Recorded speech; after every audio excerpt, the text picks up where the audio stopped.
I'm Wil Hedrick. And I'm Jordan Schaffer. And this is Dog Ears and Timestamps, a book club podcast. The books are biting back, dude. It's a vampire joke. I see what you did there. That was good. Yeah, that's all I got. I was thinking about it today, like throughout the day. I was like, what am I going to say? What am I going to say? I'm going to say books bite back. That's good enough. That's good enough. I'll accept it. I was thinking about just taking over on that part for you and talking about how much I hate fantasy football. Well, you go right ahead. Tell me. But I was just going to be like, and this is Dog Ears and Timestamps, a book club podcast. And fantasy football is bullshit. And I was going to say something like that. And then talk about how angry I was yesterday, but no one really cares about that. Moving on from how awful and garbage football is and how I wish the Carolina Panthers would just burn. How was your week? It was Thanksgiving, wasn't it? Yeah, it was Thanksgiving. I didn't do any reading on the drive home, which would have been perfect because Bailey was sleeping, and I could have. I just and you just went down the day and came back the day, right? So that's like a solid 6 hours. Yeah. And if you're going to the north side, it's probably almost a solid 7.5 to 8 hours that you could really get it in. Yeah, I definitely could have listened to it like a couple times, but I just didn't. I listened to podcasts and then my headphones died, so I listened to the radio for a little bit. Mm-hmm. It was good though. I didn't really start reading the book until Saturday, and then I really crushed it today. Like I read a bunch today at work or listened to it a bunch at work, and then did my notes and came over here. I don't know, it was a good week. Just kind of very like basic for me. It was busy because it was a holiday, you know. Right. But right after the holiday, like right after Thanksgiving, Black Friday's dead for me. You know, nobody's coming in and buying wine and stuff. And then Saturday was just as dead. So it was cool, yeah. And then I went into an Amazon treasure truck, actually. They're selling, they're selling beard Some kits Amazon and stuff. rep came by the store a few weeks ago and like left cards talking about it. Yeah, it was pretty cool. They were offering like free beard shaves and like beard trims and stuff. I didn't wait in line to do it because I don't know. The last time I went and got a haircut, I really liked my barber. He was he pulled out like a straight razor and started like doing my lines with a straight razor. I went to a barber not too long after first moving up here because I was like, I'll try going to a barber and see how this goes. And I thought it was a really good experience. Well, it was really cool, but it was like $45 when everything was done. Dude, somehow mine was only $25, which wasn't too unreasonable. It's still a lot. Damn. I had them like do my beard up and everything, and he had like a straight razor for all that sort of stuff. And it was really cool. Yeah, he didn't buzz it down or anything. He just did the lines and stuff with the razor. Yeah, I think that I had him buzz it down as well, but that kind of, I mean, I don't know. Yeah, I don't either. I don't know the barber market and all the... the markup for that. Yeah, but when I paid, I was like, this was worth it every 6 months. Treat yourself. Not every, like with the way that I keep my haircut short on the sides, I should really be keeping it maintained every 3 weeks. I'm not going to pay that every 3 weeks. No way. Yeah, I guess anyways, back to what we're actually talking about with Thanksgiving. I mean, it's the same way that Thanksgiving has been for me for 7 years at this point. I go to work. Yeah.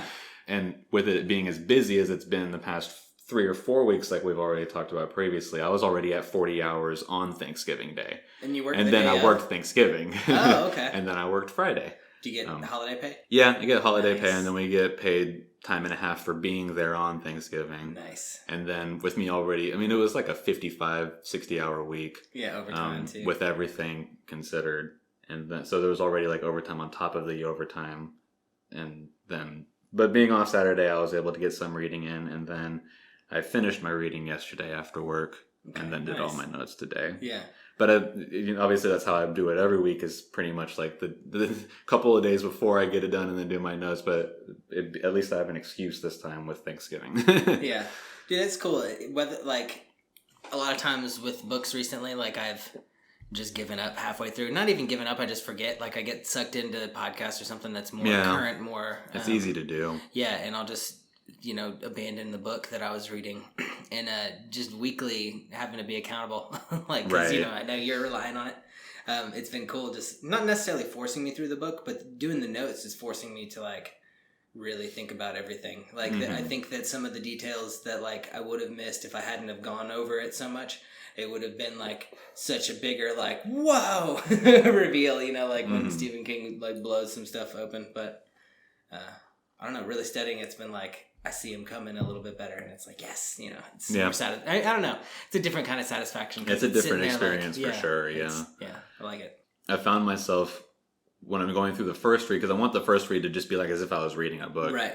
And then I go through on the notes and pick up, more things or whatever, or at least I just find clarification. Because now what I think I'm doing is I'm reading when I'm going through the read with even just like a slight mindset of, oh, that would be notes on this. Remember to take a note about this later. Yeah. Or because whenever I go through on the notes, I'm skimming. I'm trying to get through like a little bit more quickly. I'm not rewriting the book when I'm taking the notes, Right. So whenever I'm doing the actual reading, I'm being more mindful of what I should take notes on later. And I don't know that I like that or not. I think I want to try to stop that a little bit more and get back to just experiencing the book and then doing notes, and then just experiencing the book and then do notes, with each episode or whatever. Because I think that will, I don't know, I feel like that might be a better experience, and at least for what I want out of it. Yeah. Especially because this book is so good. Yeah.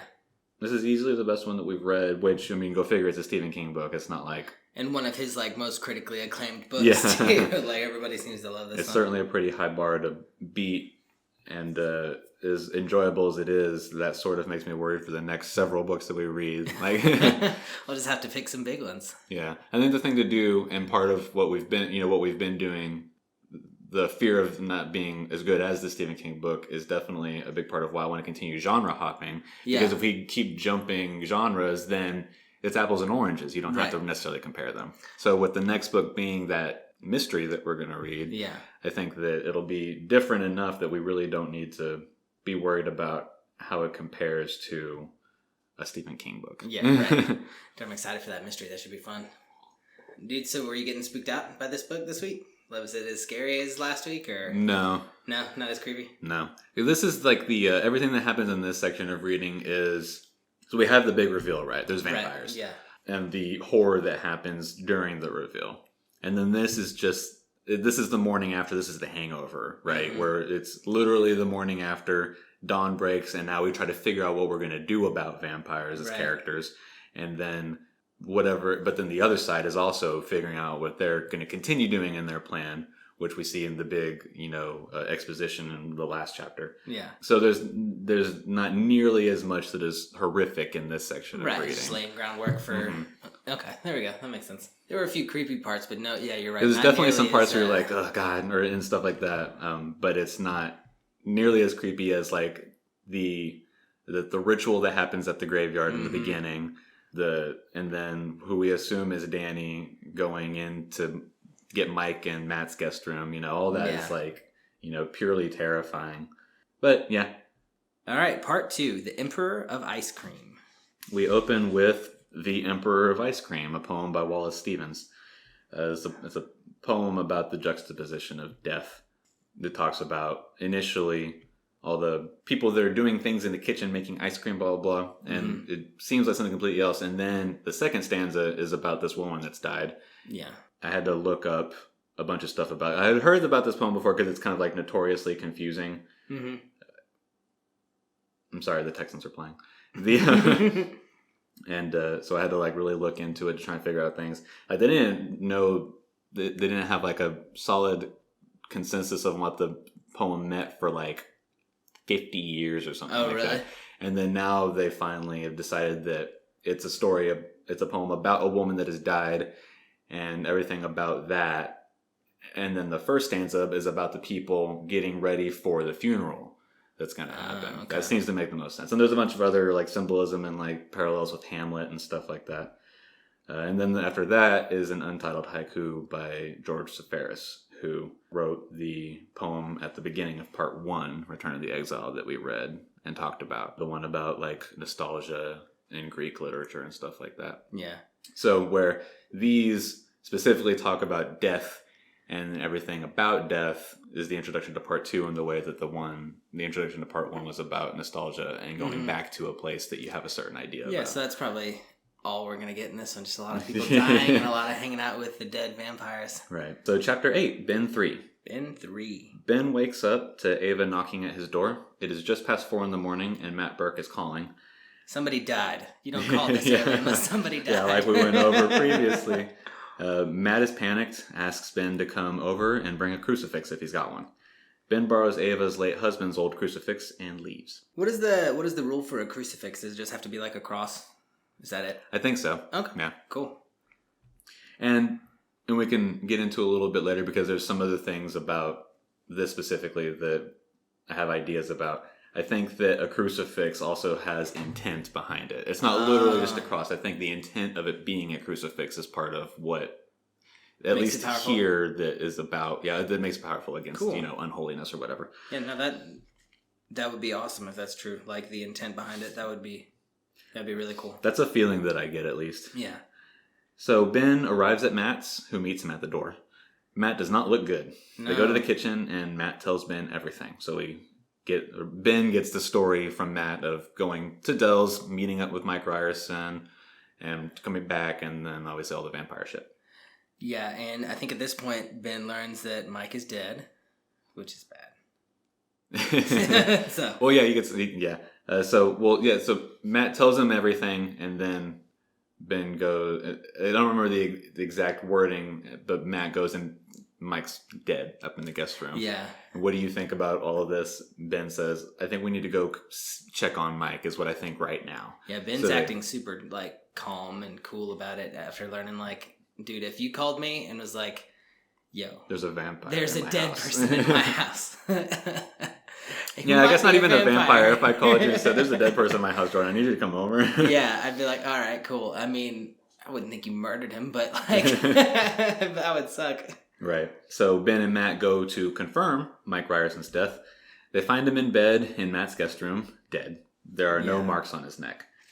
Yeah, which is weird because he did have bite marks, and I don't think we learned this section. Immediately after this. So, yeah, they go to find Mike dead. They figure out that he's dead. Matt tries to take his pulse. Ben tries to find his breath. They get nothing, so they determine he's dead. But he looks so lively. Yeah, he looks like he's not dead. Yeah. So they go back to the kitchen, and they're going to discuss everything. Ben doesn't think that Matt is crazy, believes his story, if only for the fact that he doesn't think that Matt is lying. Right, yeah. Yeah, it explained his train of thought as like, well, I trust him like enough, and everything else he seems sane. Yeah, it's less so that he believes the story, more so that he believes Matt. Right, exactly. They end up conspiring to tell the constable and coroner that the true story minus the vampire stuff, and see what the system finds out. During this conversation is when talk about the marks being gone, how that in the old stories is a contributes to Matt's vampire story, I guess is how it is. Dude, so do you think the old stories were, like, true? Because they keep alluding to them being, the old stories. They say folklore and stuff like that, right? And that's just like any sort of myth or legend. There's, a general folklore that is the source of all storytelling, effectively. Because it itself was storytelling in the way that, the Indians worshipped the sun and other things like that. They had their own folklore because they didn't have science to help them explain things at the time. So they're like, well, the sun god helps the crops grow, which we eat, so we should worship the sun god. And then there's all sorts of stories that come from that belief in watching and witnessing things happen on Earth that you can't explain, you know. And every civilization has their own like monsters and stuff like that are just explanations of things that they couldn't rightfully explain at the time. Okay. Vampires being an example of this sort of thing in Central Europe. And I mean, there's vampires in other areas of the world as well. But the vampire, as is in this, and the vampire as we classically know, is a very Central and Eastern European thing. Okay, yeah, like Transylvania and stuff. That's a real place, right? It's a region in Romania. Oh, okay. There's in them talking about the old stories. They reference Bram Stoker's Dracula. Yeah, I was Googling those vampire rules. I don't know if that's cheating, because we haven't learned them all yet explicitly from this story, but it seems like that's the rules he's following. Yeah, they're definitely, and I think because the vampire being the monster is a reveal in this story, that they're going to stick to the old hard classic rules to build out the reveal, obviously, so that we can, and build out the rule for the characters. Because if they just introduce some new random rule as part of the clues that are being seeded, there's no reason that the characters should pick up on that either. Right. So if they throw out the old, the hard rules that are from classics like the Christopher Lee movie, Bram Stoker's Dracula, all the other things like that, then those are things that characters that exist in the real world that we know exist. It's 1970s America. Then they would know these. They would have these references in the same way that we do. So the reveal to them makes sense and is natural. That's pretty cool. I like that he's going off of rules that they would potentially know. You know, both of them being our like main two guys. You know, right. Matt and Ben being literary and reading a lot. So they read Bram Stoker's Dracula. Ben specifically references the Dracula movie that Christopher Lee was in the 50s. Christopher Lee, who played Saruman the White in Lord of the Rings. Oh, okay. In the same way that the book shamelessly mentions brands and stuff like that, it shamelessly mentions like movies that actually exist, actors that in those movies, and different things like that all the time, which is just more into what we were just literally talking about, where this is a real, actual America, not a fantasized version of America, and they're experiencing something supernatural happen, which is apparently the way that King writes the vast majority of his novels, is to set it in an actual real place, and that's what makes it that much more horrific. Because this is America that we know and that we exist in. Definitely. Yeah, dude, it makes it a little more relatable, I feel like, too. I mean, it's more relatable because he's probably been to that location and he's been there and he's making us throw ourselves into the story. And it being easier for us to be related and in the story makes the horror that much more real. Oh, yeah. As opposed to, like, if a vampire shows up at Baldur's Gate, then... well, yeah, of course. That's not out of the ordinary. Dude, it's also creepy this being, like, a small town. It makes me think of, like, Portland. Just growing up in a small town. There's so much, like, parallel that, we can draw being from a smaller town. So in this little section, it seems Ben's trying to convince Matt to like do the right thing. You were saying not necessarily do the right or wrong thing. Talk to the police, talk to a medical examiner, and he's like, do you really want to tell them like the whole truth? Because he brings up like because Matt is almost like jokes. In a hysteria at this point, and he's constantly like, I saw this, I saw that, blah blah. Like, I believe you. I believe you, but nobody else is going to. Yeah. We need to go through this the right way. I believe he says. Let the machinery work this out, and then that will give us more answers. Exactly. It'll eliminate some things to help us come to a better, better answer for what's going on. He even, I thought it was funny, he talked about like the kids and just like the town turning on him after he reveals like that he thinks he's a vampire. And then if he's wrong, the town... Like how the kids would be hiding around like the corner with their wax teeth, and they'd jump around and scare him, and they'd run him out of town within 6 months if and he basically just like, for your reputation, you want to say we need to go about this a sensible way, which Matt ultimately recognizes and says, you're right. Yeah, good thing he called. You're talking sense. Let's do it this way, and we'll continue to investigate on our own, more or less. So Parkins Gillespie arrives, then Matt's doctor, James Cody. Dr. Cody confirms the death. Several times, Ben has to control himself and not laugh at the dark humor that keeps welling up. Eventually, he lets a bit loose on it and misquotes the Emperor of Ice Cream or titular poem. After this next section, I took this interaction because I thought it was funny, at least. Have we been introduced? Jimmy asked, looking up at Ben. You were, but only in passing, Matt said. Jimmy Cody, local quack. Meet Ben Mears, local hack. And vice versa. He's always been clever that way, Jimmy said. That's how he made all his money. So Matt's obviously like this, clever, sarcastic, kind of humor guy, making fun of the two of them in a way in his introduction. And then Jimmy fires back at him like, oh man, he's so clever. That's how he made all his money. He obviously didn't make a ton of money. He's a teacher in Salem's Lot. Yeah. So Dr. Cody continues to examine the body. Parkins informs Matt that the window screen fell off. He saw it on the lawn as he drove up. And then Brenton Norbert, the county assistant medical examiner, and another man show up at the camera. They get to their work.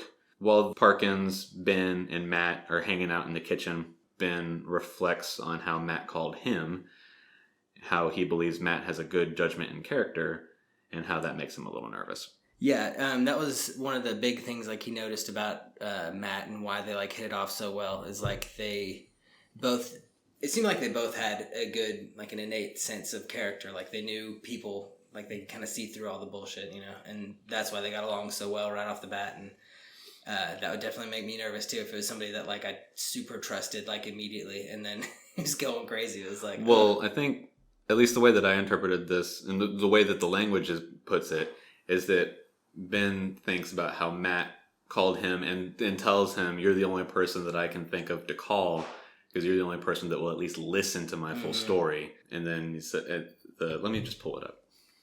He thought of Matt saying that he had called Ben because he was the only person in Salem's Lot who might listen to such a story. Whatever Matt Burke's mental failings might be, Ben thought, inability to read character was not one of them. And that also made him nervous. So he's reflecting on, I'm the person that he's trusting to listen to a crazy story. I don't think that he's wrong about how he thinks about people. So I must be as crazy as his story. If he's calling me to come over, and if he can read people and he thinks that I'm able to believe his story, then I'm crazy. Him, it's like, A plus P. Yeah, okay. I see it like that too now that you bring it up. That's way funnier now. Nice. So section, the next section 7 is Parkins, Ben, and Matt, right? Yeah, everybody leaves, their respective jobs done. Parkins Gillespie lingers and talks with Ben a bit. Tells him about how he ran him through the Portland FBI branch and the State Police R&I in Augusta. That he's clean. What is that? R&I? Research and Investigation, I believe. Yeah, okay.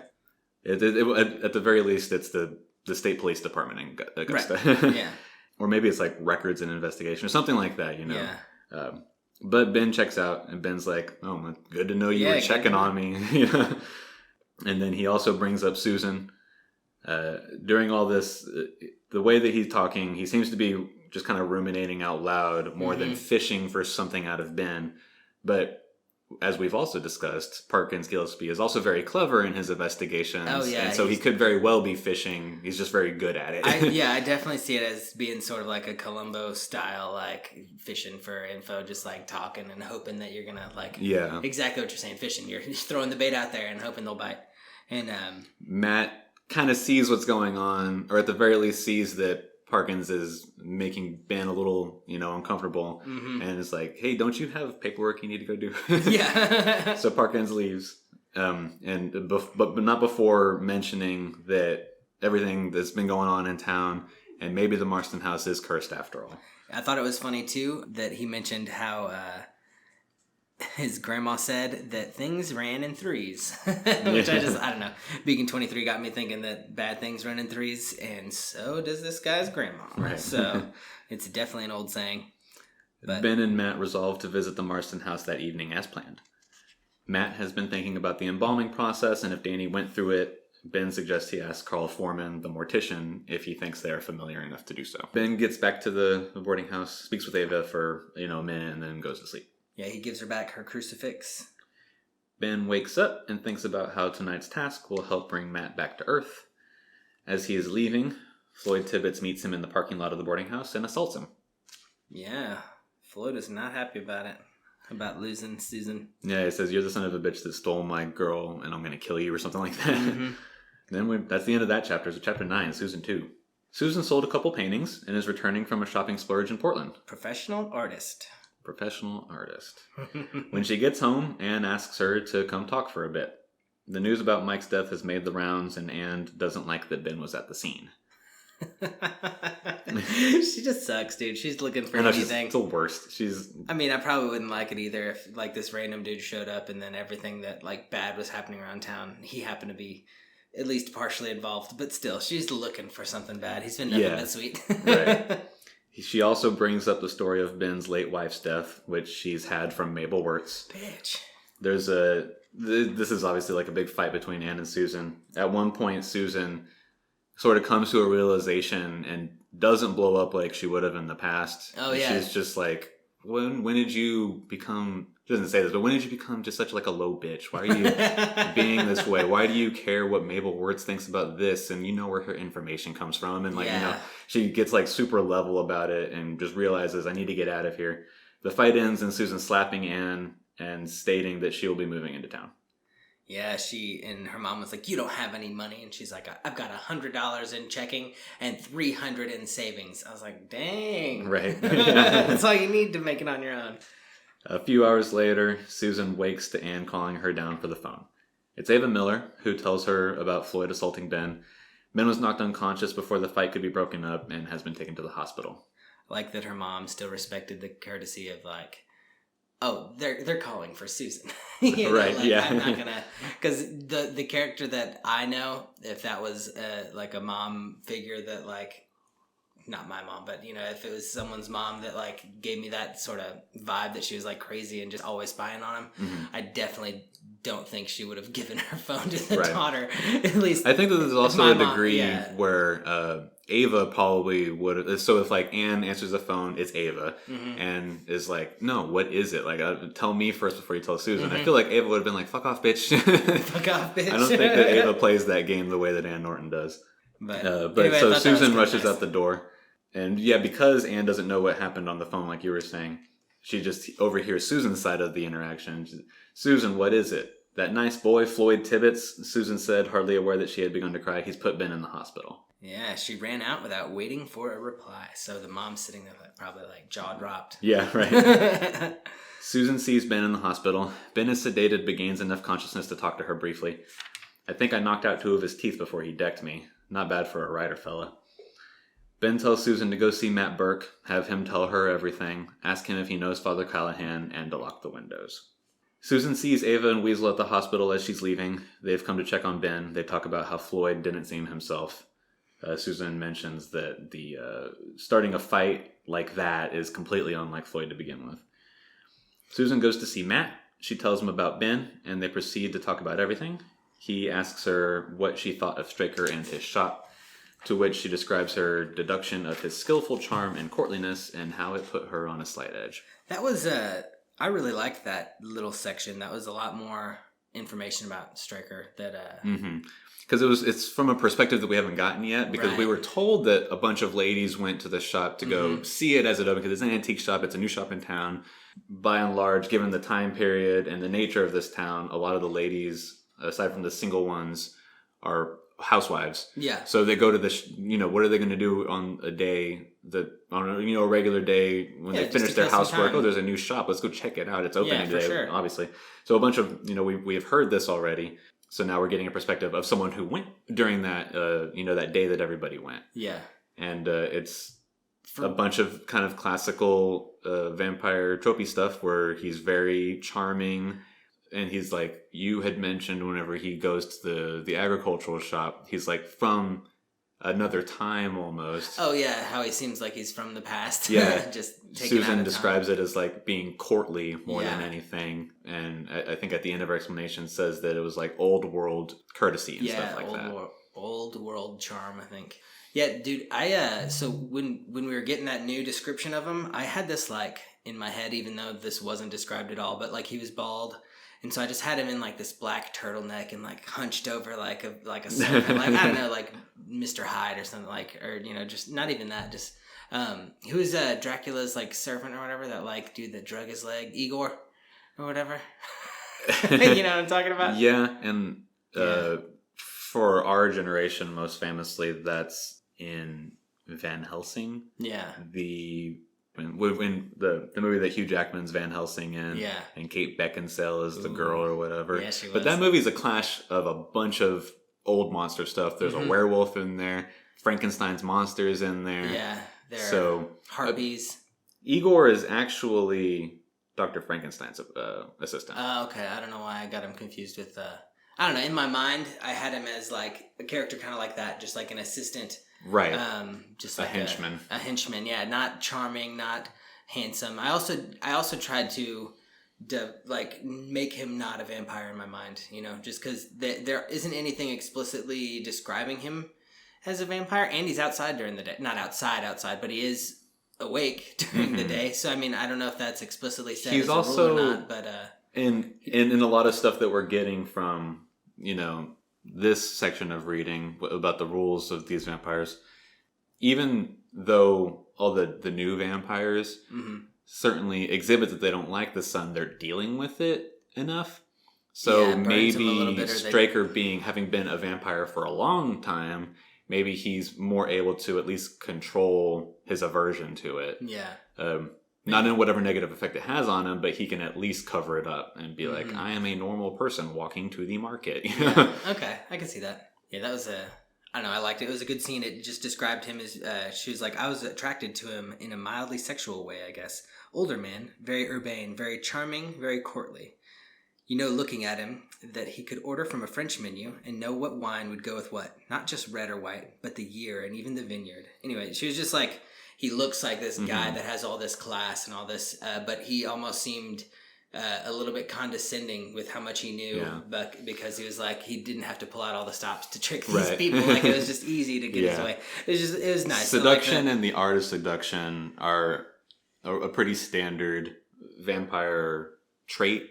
I think starting with the Anne Rice novels. Yeah. Well, I think we see a little bit too of that as it being like something that you have to practice, because in a couple chapters we see like a scene with one of the newer vampires, and it seems like it's definitely a skill that you acquire. Exactly, yeah. And part of the sort of romanticism of vampires and an idea of vampires that was a reason that I was always into vampires, and another reason, like, you know, if you ever talk about like, you know, what superpower would you want and different things, or if you could be immortal, would you? I would absolutely be immortal, because you'd have so much time to learn stuff.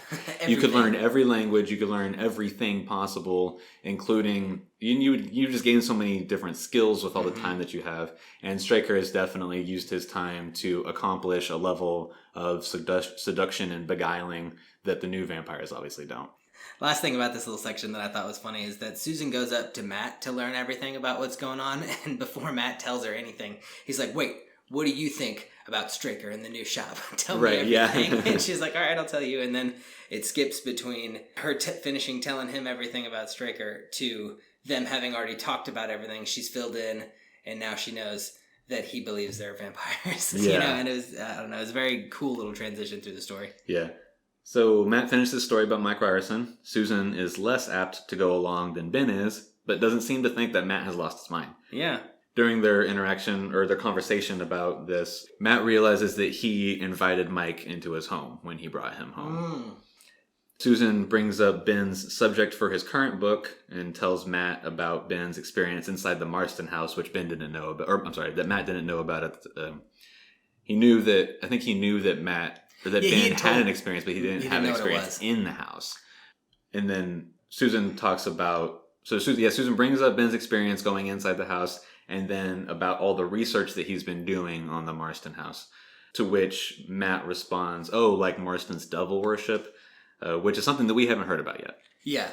But is apparently this sort of like tribal taboo in the town. Matt goes on to talk about how there are secrets in the town that aren't popular gossip, that are just among the old people, and whenever it gets brought up, it's what he calls like as close to a taboo that their Western culture can imagine, because like a sort of governor comes into place whenever that sort of stuff comes up, and the old women won't talk about it, or they'll skirt around it and different things like that. Unless you're like deep within the circle.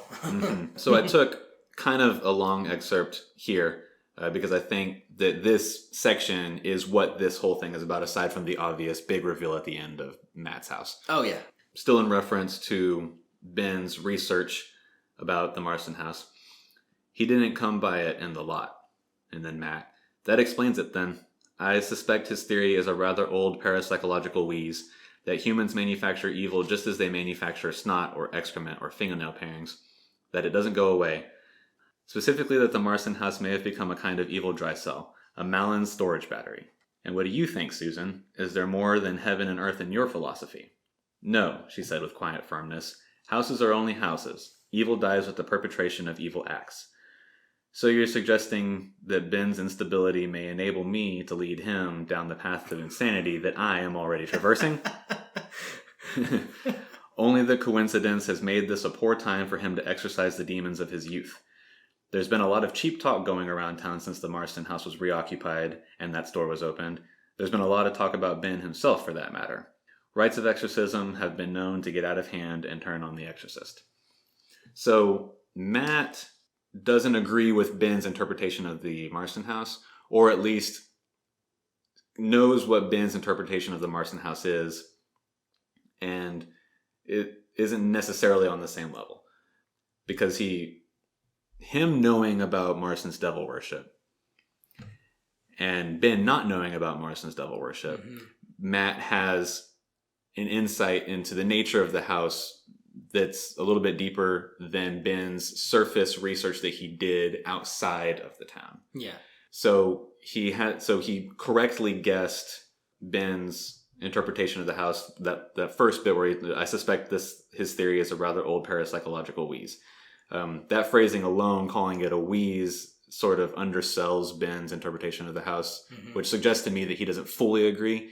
He gets the idea, and agrees in the fact that there's an evilness to the house, but he thinks there's something else going on. Okay. And certainly now that he's been brought out of reality into this world where vampires exist, he's like, it's way more than that, man. Oh yeah, and he's been in the town forever, so I'm sure different things are clicking as time goes on. It's like, oh, that's why this, and right, I'm sure just like so now that the doors have opened up and he's got more of an idea of what it is that's really going on, he's looking at Ben's theory and is like, man, that's like child's play compared to what's actually going on, dude. There's so much more. And then also, this interaction is Susan saying that we all need to slow down. Ben is susceptible to whatever paranormal thing y'all think is happening, and y'all are just going to feed each other into a frenzy. Ben is susceptible to your influence. That's so funny. Susan, and so as she goes through talking about how Ben's deal was coming to town to try and exorcise the demons of his youth, it reminds her that she was supposed to ask Matt if he knows Father Callahan, but decides that this would only add fuel to the fire that she believes is already dangerously high, so she's not going to mention Father Callahan. That may or may not matter later on. That might be like a thing that happens later, and Ben's going to be like, well, why didn't you mention Father Callahan? It's for sure going to matter, It seems like foreshadowing, but it could very much just be a red herring. Oh, man, I hope freaking Father Callahan becomes a vampire before we get to him. That would be awesome. Father Callahan is the one that realizes that he's like, not effectively, but dying for some great evil to face because he wants a mission, remember? So. Oh yeah. Yeah, that's why I started writing that book and then he got distracted. And he kind wants of like. a big purpose. He sort of bemoans the fact that his generation of priests has no cultural movement to them. Yeah, I forgot about that. Okay. So he wants a great evil to fight. During this back and forth that he and Susan are having, Matt twice hears something. The first time he hears something, he quiets her, and then they don't hear anything, so he shakes it off, and then Susan continues on. And then at the end of that, they hear something again. Susan says, oh, you're imagining it. Matt's like, no, I know my house. Somebody is walking around my guest bedroom right now. And Susan then hears another thing and agrees. So Matt says, I'm going to go check it out. I didn't do anything last night and things got worse. Now I'm going to go do something. Yeah, keep a constant stream of conversation going so that it sounds like we're still hanging out. Yeah. So then Susan just kind of goes into this diatribe about how her and Ben were going to go do something tomorrow night, but now that he's in the hospital, blah, blah, blah. Yeah. And Matt goes upstairs. Matt goes to the guest room and finds Mike Ryerson lying on the bed, who we know to have been taken off by the coroner. Yeah, he was not at the house anymore. But now he's back. He's back. He sits up. Well, his eyes open. He sits up, and then... But he was dead. Right, and and as the sheet falls off of him, there's all this stitching from the postmortem. Ugh, that probably doesn't heal, right? Probably not. Well, I guess that's sort of... So the wound would heal, but the stitching would remain, presumably. Huh. I guess depending on how big the stitches are. And it's not like they had dissolving stitches back in the 70s like they do now. So even though all like the wounds heal, as we've been given several times with it, specifically describing all these dead people's corpses being perfect. Yeah. But it does say that the stitching is still in there as Mike stands up to interact with Matt. Dude, I missed that. That's extra creepy. But Mike says very clearly, look at me. Matt gets drawn into his eyes for a second, but then gets himself out of it, holds the crucifix that he bought out towards Mike, who then recoils. Matt seems to, now that he knows what's going on, he knows his course of action. Get out of here, Matt croaked. I revoke my invitation. I revoke my invitation. Mike screams and backs out of the window. As he's leaving, he says, I will see you sleep like the dead, teacher. And then goes away. Yeah, so they don't want to turn him. They just want him dead. They want to eat him. Well, they're dead. But they want to see him sleep like the dead. I think he's just saying something really creepy. Every person that has died has turned into a vampire so far. What even are the these children. rules? I am so confused. Well, they die and come back. I thought that if you drained somebody, that they were out of ammo. They couldn't go anymore. Why? I don't know. I feel like I felt like that was always the rule. Like vampires don't have any blood, and they're dead. That's why they're cold. For some reason, I just thought like if you got bit, like, and they got like interrupted while they were partially feeding on you, that like then you could turn into a vampire. But if you got bit and like drained completely, I thought you died. Like, and we're dead. I think that some stories over-explain the rules of turning, much like how they should have never introduced midichlorians into Star Wars universe. Because what was once magic is now science. Oh, there you go. But, as I understand it, and even like in Vampire High School Light with the Twilight series, they all die and then come back when they get turned. Right, but there's some like transfusion of vampire blood too, like, I'm pretty sure. Yeah, that's part of it, but they still die and then come back. Okay. See, I see. For whatever reason, I thought of it kind of like a zombie bite. You know, you get bit, and then as long as you're not drained completely, and like you're left alone for a little bit, that you can like die and come back. But I guess nobody has been left alone. They all get drained completely, right? Like, doesn't everybody get? Yeah. Mike's been fed on. Danny was fed on. Yeah. So they all so far the two that we get like long explanations of die or get drained, die, and then come back. It's all acute anemia. And for some reason, I was also thinking that like they had to be buried and then come back from being buried. But obviously, that's not the case because Mike's back and he was just at the morgue. Right. So man, I need to look at these rules, dude. Well, this goes back to like what we were talking about last week, where every author has to take some rules and maybe even create some other ones to fit whatever the narrative allows to happen. Yeah. Anyways, Matt runs to the hallway where he has a heart attack. Susan comes to him. He tells her to call his doctor. Susan then calls Dr. Cody, who gives her instruction to call an ambulance and then get a blanket on Matt. Think you'll prescribe those sleeping pills now? Susan goes back upstairs to put a blanket over Matt. She reflects on the interaction that she heard between Matt and the thing that wasn't human. I will see you sleep like the dead, teacher. She finds Mike Ryerson's class ring on the floor of the guest room and in that moment believes everything. Yeah, dude. Just like you said, like in that moment, like I just reread it, said for the moment in the dark, she believed. There's a point later or before this when like when Ben and Susan are talking and he's like, it all feels more real at night, right? Like, and she's like, yeah, it's just something. Yeah. I mean, the monsters come out at night. Even now, today, in like my life, I feel like I walk outside, and if it's dark outside, I still like will see a little ghost or something. You know, I don't know. I spook myself in the dark still. Right. That is when the bad things typically happen, and that's something that we've already been given several times in this book. Oh yeah, with the kids going out and most strongly, I feel like when Mike Ryerson gets turned. When he's trying to race against the clock, he doesn't want to be there past night. And then the sun is setting behind the Marston house, and that's the signal of night and the signal of evil happening. So that's when the symbolism of night is strongest so far in this book, I think.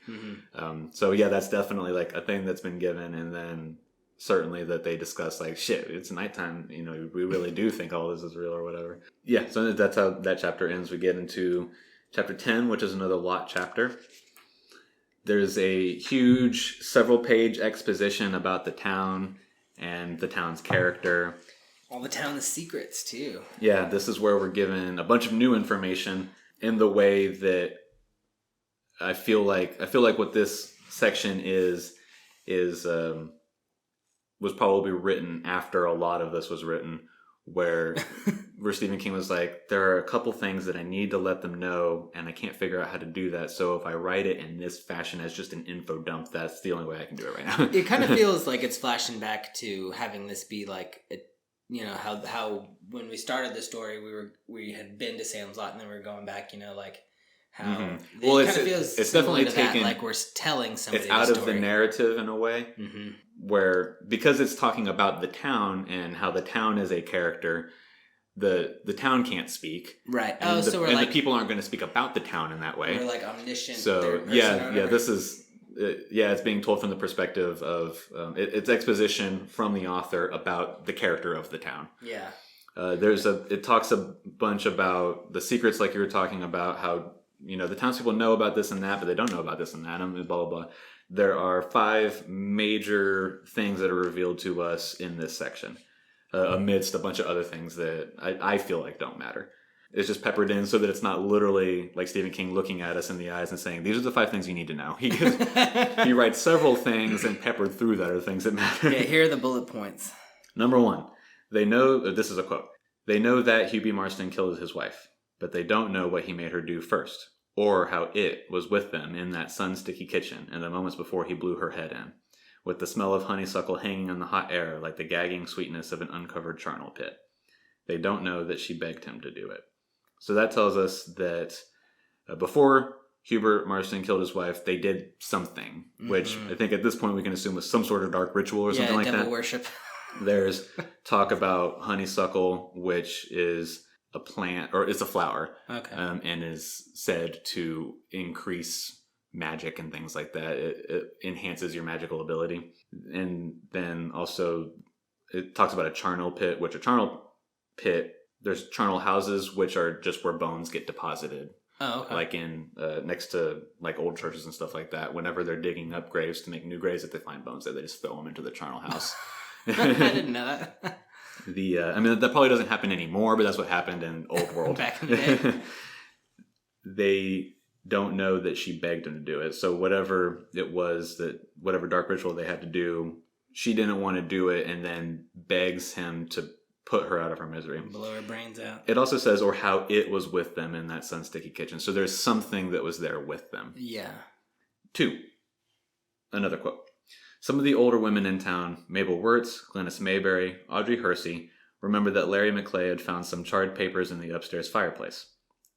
But none of them know that the papers were the accumulation of 12 years' correspondence between Hubert Marston and an amusingly antique Austrian nobleman named Breichen, or that the correspondence of these two had commenced through the offices of a rather peculiar Boston book merchant who died an extremely nasty death in 1933. So this tells us that Hubert Marston was in contact with Kurt Barlow. We know that Barlow's last name was Breichen when he came from Germany and immigrated to London, and changed his name when he got to London to Barlow. Yeah. We are now also introduced to some Boston book merchant who evidently put the two of them in contact. That's all we know. Also, like right before or right after you stopped, like the next sentence that goes on, it says like right before Hubie hung himself, he had burned all of his correspondence all of his letters of correspondence between him and the book merchant in Boston. Well, those are the letters that Larry McClay had found. Yeah. So he had burned almost all of them, except for the few that he had found. But it was also saying that so Larry McClay finds all the charred papers in the upstairs office, but they don't know that they were correspondence. My bad. So Hubert Marston does burn all of them, and it does in that. In the continuation of that section that I read, it then does go on to say that Hubert Marston was burning them all personally himself one by one, and he smiled as he did it or something like that. Yeah. Just creepy. I don't know why. Right, yeah. Just anything he does, I'm just like, ugh. It's all with the first point that was revealed to us in this section. It becomes more that all of this was 100% premeditated, maybe influenced by Barlow, and not so much the crazy man killed his wife and then killed himself like we initially believed. Mm-hmm. It's certainly the revelation from Matt that Hubert Marston was a devil worshiper also feeds into this all being like one big orchestrated thing now. Yeah, they also talk about him like sacrificing kids or whatever, which was the ones that we knew had gone missing or whatever as part of Ben's research, but we didn't know what it was that he was, sacrificing them or just killing them because he was a kid killer. Yeah, either just kid killing or just sacrificing them to. But now we know that there's the sacrifice rather than just a murderer. Number 3, Floyd Tibbets is a vampire. Number 4. Yes. Carl Foreman was present when Mike Ryerson came back. Number 5. Danny Glick fed on the baby Randy McDougal. So Floyd Tibbets is a vampire. Carl Foreman was there when Mike Ryerson came back to life. So Mike comes back to life in the mortuary while Carl's working on him, and then leaves to go to Matt's house, which we now know happened from the previous section. What happens to Carl, we don't know. We can assume what happened. Mm-hmm. And then Danny Glick goes to feed on Randy McDougal, the baby that gets beat up. Dude, and honestly, like this whole section, you're right. It's just like an information dump. Because there were even sections that like you didn't go over that I thought were important in that little thing. But who knows what's going to be important later. So I feel like Stephen King always kind of picks something sort of random. These are the points that are very obviously evident to the current narrative. Right. For whatever reason, I wrote that the little section where it talks about how the town fire that happened in September of 1951, how it was set by a boy who graduated valedictorian of his class. And he went on to make $100,000 in Wall Street. And now, And now he thinks about it all the time. Yeah. And it's just eating him up even at until a brain embolism hustled him into his grave at the age of 46. I don't know why I thought that was important.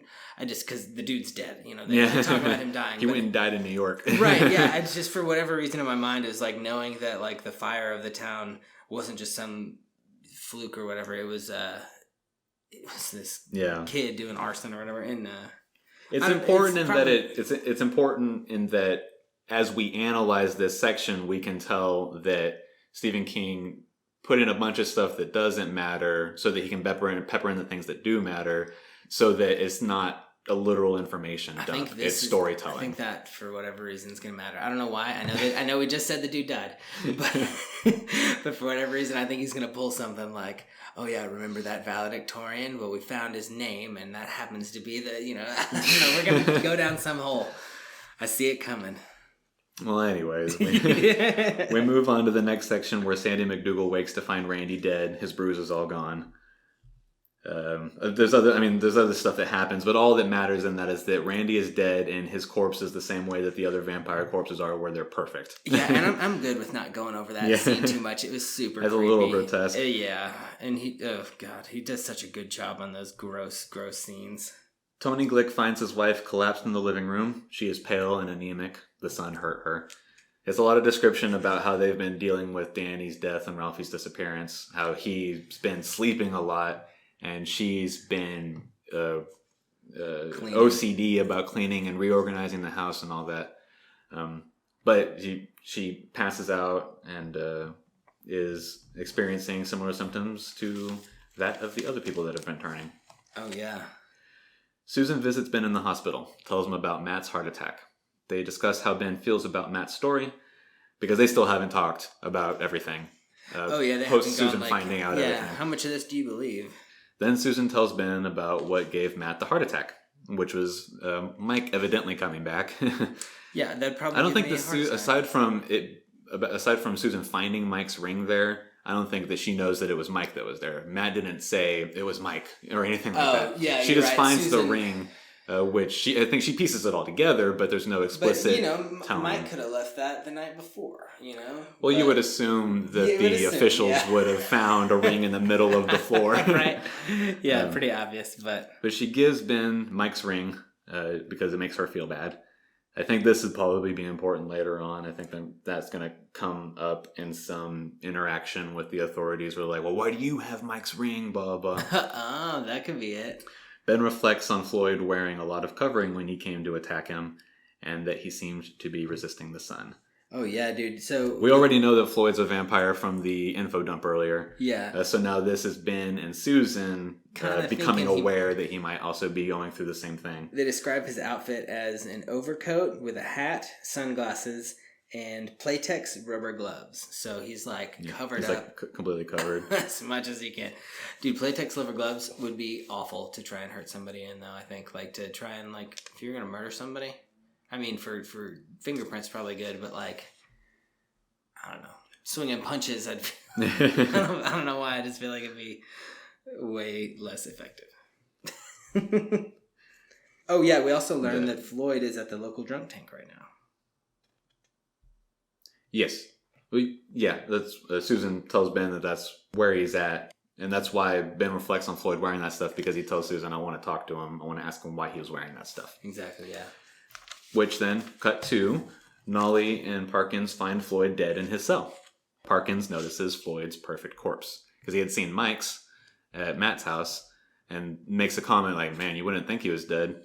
And then now he sees Floyd dead in his cell, looking like he's not dead. Mm-hmm. And Nolly even notices that Parkins looks like he's been scared after having examined Floyd's corpse. Yeah, Parkins even goes, "Christ, I wish I hadn't have touched him." Yeah. It's like, I don't know. There seems to be like ominous evil around everybody, every vampire. It's not like you can just turn and be a good vampire. It's like you turn and then you're evil now. I think that's a given. Yeah. Frank Bodden and Virgil Rathbun are drunks that live on the edge of town and the town itself. They're going to drop off their trash at the dump. They notice the strangeness of the closed dump in Dud's absence. Despite being very drunk, they recognize they need to get the hell out of there when they are done. Yeah, they drive around and go to Dud's shack, and they like break in, and they notice like, wait, why would it be locked if he's not in here? Right, yeah. How could he have locked it up, right. If he wasn't in here? More than anything, this just tells us that Dud is probably not a vampire as well. Yeah. Because we were left with him just interacting with Barlow, and then the pain came or whatever, and then that's it. But now that we're getting the info dump on who's vampires... Dude, if everybody that they've attacked turns into a vampire, they're going to have the creepiest vampire family ever. It's going to be the Hunchback, a baby... They've got 2 kids, yeah. Kid. 2 kids, yeah, 2 kids. Danny and the baby. Danny and Ralphie and the baby. Infant. Well, yeah, Ralphie but we also don't... too. Ralphie, we think, got sacrificed. Oh, yeah. Damn. You're right. Because we haven't seen anything about Ralphie since that. Because there's the ritual that happens where he offers up the figure of a child, they very specifically word, which we went over. And then that's the last thing that we see. We get the assumption from Matt that it's Danny that turns Mike. And then we see that it's Danny that gets the McDougal boy and goes to see... or later on. Yeah. So then we can then assume that it was Danny that went and saw Mike, because Danny then goes and sees 2 other people. Yeah. But there's, aside from the offering of a child's figure, which we assume is Ralphie because Danny's still alive at the hospital for a little bit afterwards. Right. We get no mention of Ralphie. You think that was like the summoning of Barlow, or do you think he just? I think that there was Barlow doing that ritual. Oh, you don't think it was the only people that the ritual? No, because Straker is PR. Straker is front facing for everything, where Barlow is only seen by the people that he turns. I think Barlow, and then Barlow being the ancient, he's the older one. We don't have a birth date on him, so who knows how old he is. It would make more initial sense to me that he would be handling whatever important rituals need to happen. And that initial ritual is something that they had to do to start this. Okay. And then even before that, the dog that was hung on the gates. Maybe that was, and this is something I literally just thought of, maybe that was something that Straker did to make it possible for Barlow to then go into the cemetery or something like that. Like that was like some sort of consecration, some sort of evil consecration that had to happen. Especially with dogs being like pure of heart or whatever. I don't know. It makes me think of Constantine, where like how he looks into that cat's eyes or whatever, because he's like, where the cat has like the pure of heart energy or whatever, and he like has his feet in water and he's looking at the cat, and then he goes to hell because the cat's like the balance or whatever. And I don't know. That could be it, dude. That could be how he got into it. I wonder if there are any rules about like a cemetery. I think vamps are allowed in cemeteries. I don't know. Public, right? I mean, it's just I don't know that it would be no trespassing. An invitation sort of situation, because it's not like any single person's abode, like you say, it's public. If there is any sort of restriction that they have or difficulty that they have going in, it's just the general sort of sanctity of the place. Oh, yeah. I mean, I guess it is very holy. There are a lot of crosses around. I mean, it's, That's, of course, all just a theory that I literally just came up with. I like it, though. I like it. But, yeah, I think it was Barlow that did that ritual. So we don't know anything beyond that of what happened to Ralphie's body. Mm-hmm. If he's now a vampire. Maybe he was the one that went and drained Danny. I don't know. Man. But there's several things that we don't know still, despite everything that it's given us recently. Dude, I do not want to see the freaking baby feeding scenes. That's going to be creepy. But yeah, so this is more than anything, I guess, one, introduce us to 2 potential new characters, and then 2, to to fully illustrate the fact that Dud is now a vampire. And somebody did notice he was gone, which is nice, because you'd think him being kind of an outcast that nobody would have noticed him being gone, but... Ben goes to see Matt, who is unconscious, puts his crucifix around his neck. There are no marks on Matt's neck. It's a good sign. That's a good sign. Corey Bryant is visiting Bonnie Sawyer again.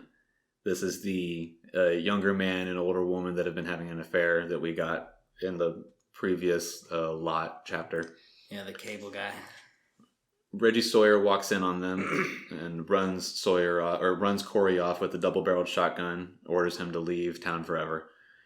Corey Bryant's walking back to his truck thinking about his plans to leave town forever. He runs into Kurt Barlow. They talk about American greediness and other things. Barlow is very taken with the town and how the town is sort of more old world than large American cities and all this other stuff. How much of it is actually his opinion, who knows, because he obviously speaks to whoever it is that he's speaking to. Mm-hmm. And then ultimately he turns Corey, both with the obvious vampire thing and then with promises of him getting what he wants. Yeah, that was a super... Just like he did with Dud. Oh yeah, no, that was a super cool scene because you almost don't even realize how early he starts hypnotizing him in this conversation. It almost seems right off the bat because Corey is like, yeah, that does seem like a good idea, and he's feels comfortable around Barlow, mm-hmm. and he just Barlow's good, dude. He's been doing it presumably for a while. He's described as a middle-aged man with a black mustache. I don't remember that being his description initially, but it could very well be. That is now how I'm envisioning him. Yeah. But right. Ben's phone rings. It is Susan. Floyd Tibbetts is dead. Acute anemia. Randy McDougal is dead. Seemingly nothing wrong with him. Carl Foreman is missing, along with Mike Ryerson's body. Ben declares he will leave the hospital the next day. Ben has Susan promise that she will obtain a crucifix, even if she has to fashion it herself. Yeah, do not go out, though. Stay inside. Buddy Bascombe and Bob Greenberg are bringing in the corpse of a man who was shot in a downtown bar to the Portland morgue. They find Floyd Tibbetts' locker open and his corpse missing. The same for Randy McDougal's. Dun, dun, dun. Mark Petrie wakes up to Danny Glick at his window. Oh, God. He sort of immediately realizes that Danny is a vampire. Oh, yeah, that was weird. After resisting him for a while, invites him in just so that he can smash a crucifix into his face. Yeah, dude, that was super cool for a couple of reasons. Obviously, Mark is a super child with Jimmy Neutron knowledge. He's fucking on top of his shit. And when... Well, he's already been described as a big horror fan. Yeah, so he's seen all the classics. He knows the rules or mm-hmm. whatever. And with the overt vampire attributes that all the vampires have been given already. Yeah. And then is given even in this interaction where it talks about Danny's eyes being lifeless and blah, blah, and he smiles and he's got all the, the teeth and stuff like that. So Mark is like, oh, I obviously know what the hell's going on here. Holy shit. Yeah, this is very clearly a vampire situation I got going. And he panics a little bit because he almost gets into Danny's spell because he looks Danny in the eye. Yeah, that's what I was going to say. Danny's saying, let me in. I command it. He commands it, whoever he is. Yeah. We assume either Barlow or whatever dark god they worship. Yeah. And I thought that was a little tell for how young vampires or newly turned vampires, they can glamour or whatever you want to call it. They have the innate magic of their seduction, but they don't have the skill. Yeah. Not only were you saying earlier, I think in the notes, does Danny not have the experience of an adult? But he also doesn't have the experience of being a vampire for a long time. If he was a kid vampire for 1,000 years, that'd probably be the scariest bitch out there because everyone would let a little kid inside oh, I can't find my mommy. Can you let me in? Right. And then, but he didn't know that. So it was just cool because Mark was able to fight it. He started chanting this little nursery rhyme or whatever, and it was helping him to get himself away from the enchantment. And then come up with a plan. He goes to one of his horror figures that he has and breaks off a crucifix from a grave and then says, yeah, go ahead and come in, and then smashes the crucifix into Danny's face. Danny screams and leaves. Yeah, that was super cool. It was a plastic crucifix too, so I was like, man, does that matter? Or does it just have to be... Well, back to what we were talking about earlier, it's just a crucifix with the intent of it being a crucifix, where the toy was designed as having a crucifix, and it was a crucifix. Right. And then I think maybe even if intent's part of it, Mark picking it up with the intent of using it in such a fashion gives it more. So that's just an idea that I have. Who knows that, I very well could be reading into it. But that seems to be the thing. And then very quickly, lastly, this doesn't matter too much, but Henry Petrie wakes up. He heard something, probably Danny, flying out the window. Yeah. Goes to check on Mark. Mark convinces him all is well, and then reflects on the difference in adults and children's fears. The next thing that I wanted to quickly get to and just get over, that small section that, is whatever. Mm-hmm. With crucifixes being effective against vampires suggests that there's a level of God in this universe or whatever. Okay. Yeah. Which lends itself to the idea of crucifixes being a thing of intent and imbuement more than a literal cross shape that has whatever, arbitrary effectiveness against vampires. Mm-hmm. It's the holiness and the sanctity of the symbol and what it represents more than anything, in my opinion. And that could potentially be explained away as not even necessarily being like a God in the Christian sense, but just a holiness of the symbol and that sort of thing as well. Okay. I can see that. Because they also tell, like, Susan, hey, even if you just have to make one, just make something. And it seems like, though we haven't seen that actually being necessary, that Susan has one yet. I don't know. It seems like even just fashioning her own with intent for it being a crucifix to protect her, to, the meaning she puts into it and behind it. Right. Could be important. It was also cool that like Ava Miller's crucifix meant a lot to her, like, and they made a point of saying, like, hey, be careful with that, it means a lot to me. I wonder if that has anything to do with it, like just the love or whatever that she probably imbued in it because it was her late husband's. Potentially so, yeah. Or even, I mean, it all seems to be imbuement and intent, but even if it's not like from like a love standpoint, or like that her love is in the cross, that her love of her husband and her respect of his Catholicism and his faith too was probably dumped in when he was holding on to it. Yeah. So her continuing that respect for its meaning, right, is further imbuement. Like, so whether it's love or respect for its meaning, there's still an imbuement happening there. Dude, that is so cool. Like, the more we talk about that, it's giving humanity, it's given us as like the humans in this story, it's giving us a type of magic to use against them. It's almost like we have the magic of like pure intent or whatever, like a good righteous intent, and that seems to have some sort of an effect on them, which is it seems to give us a fighting chance. Sorry. Yeah, and I think that to a degree that's been indicated since the beginning when we first get Ben's interpretation of the house being and like a building that was given inherent evil by an evil man. And so it's more, at least in my opinion, not that we're getting like magic. I mean, you didn't say this, but magic spells of intent. Oh yeah. Where it's good and evil, and good and evil comes from, it is an inherent existence in this world where good and evil, are things that exist and can be utilized by anyone or anything to a degree. Cool. No, I like that. That sounds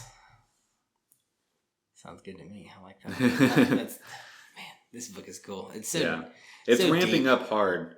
I don't remember if when we mentioned what I'm about to mention was when we were doing notes or in the beginning of us actually recording for the episode, but this is the part of the book where it's like the hangover of the night before, where all the big reveal of the vampire happens. And so now we're all in the light of day figuring out what are we going to do. Piecing it together, yeah.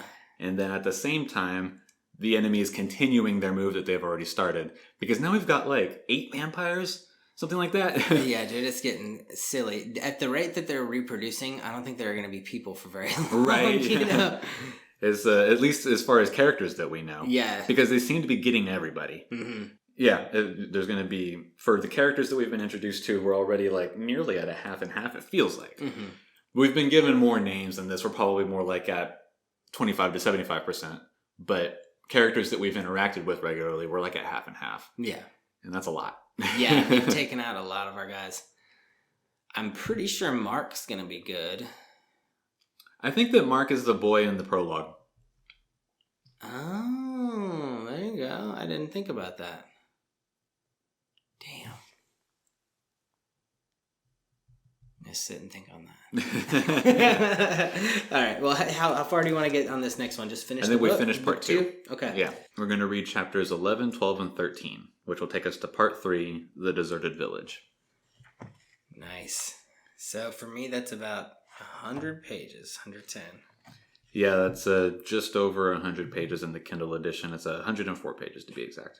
That's awesome, though, man. I cannot wait to get to the end of book 2 for this. And then just like knowing part 3, The Deserted Village. It's only 3 parts, right? Yeah. If I had to make a guess, and then with the bit of a reveal that the title of part 3 has, I would guess that this is where we get brought back to the present of the prologue. Right. That makes sense. So the climax of what happens in Salem's Lot happens during what we're going to read now. And then the resolution of the entire ordeal is what happens in part 3. Oh, dude, that is so good. That is exactly what's going to happen. That's it. That's it. That's what happens. Oh, man. All right.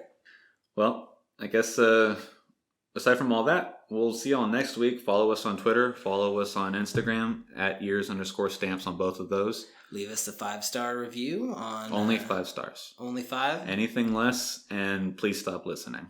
Yeah, we can even read some of the 5-star reviews if we get some good ones. So, right. If there's anything funny, maybe we'll read it. Yeah, that's what I was thinking. But yeah, get in contact with us. Let us know what you're thinking. Give us your opinions. Then we have an idea for an offshoot episode that we might put in between this book and the next book, which we'll give you more information on as we get to that. And let us know if you want to hear our opinions on like some series that we've all probably read, like Harry Potter. If you want us to do us a one-off on the series, just as a whole, or just Jesus Christ, that would take a day, yeah. But I mean, we could do a one-off every other month or whatever on like the Harry Potter or whatever. We could do anything. So this is get in contact with us on Twitter, Instagram, email us, dog ears and timestamps, all spelled out at gmail.com. What else? It. Text us. My phone number. Both of our phone numbers have the same area code. Yeah, 361. I wasn't going to say that much. Yeah, just start from there. Just start from there. You'll and never find contact us. Every person in the 361 area code. It's like 10 cities. Anyways, we'll see y'all next week. My name's Wil and Jordan. And I'm Jordan Schaffer. This is Dog Ears and Timestamps. Texans are up 14 points at halftime. Ew!